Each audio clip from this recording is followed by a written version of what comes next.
रही रही के खूब दुखाला हो, दर्द न अब सहाला हो।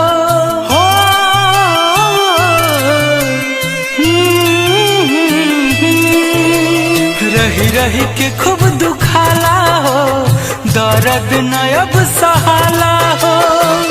काहे खाती हो लाई प्यार, ऐ वैज्ञानिक मेरे यार, कर दो दिल के दवा का आविष्कार हो। ऐ वैज्ञानिक मेरे यार, कर दो दिल के दवा का आविष्कार।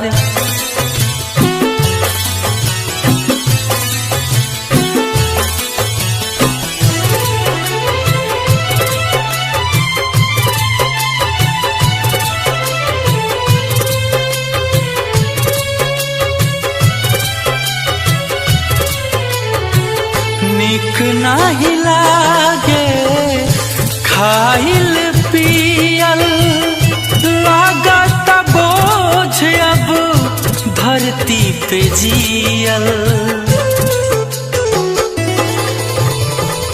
निक नाही लागे खाइल पियल, लागत बोझ अब धरती पे जियल।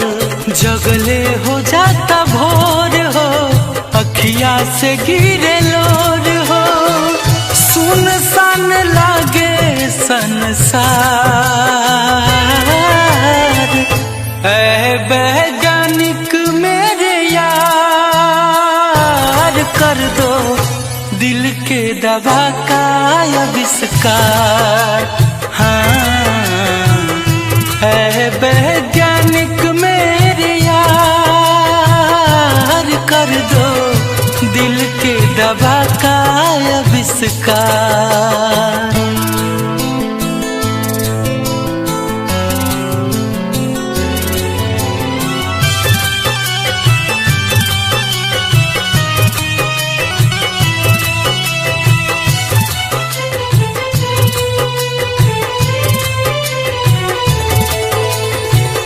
काहे खातिर राम जी बनौले ई दिल रे, एह के संभारल बा बड़ा मुश्किल रे।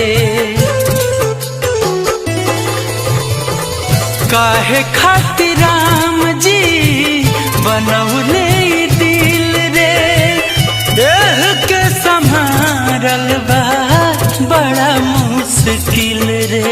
चिंता से देह सुखाला हो, जिंदगी जहर बुझाला हो।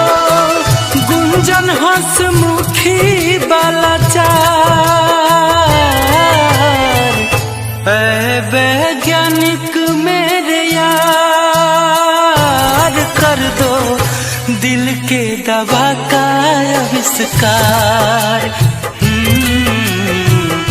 ऐ वैज्ञानिक मेरे यार, कर दो दिल के दवा का आविष्कार।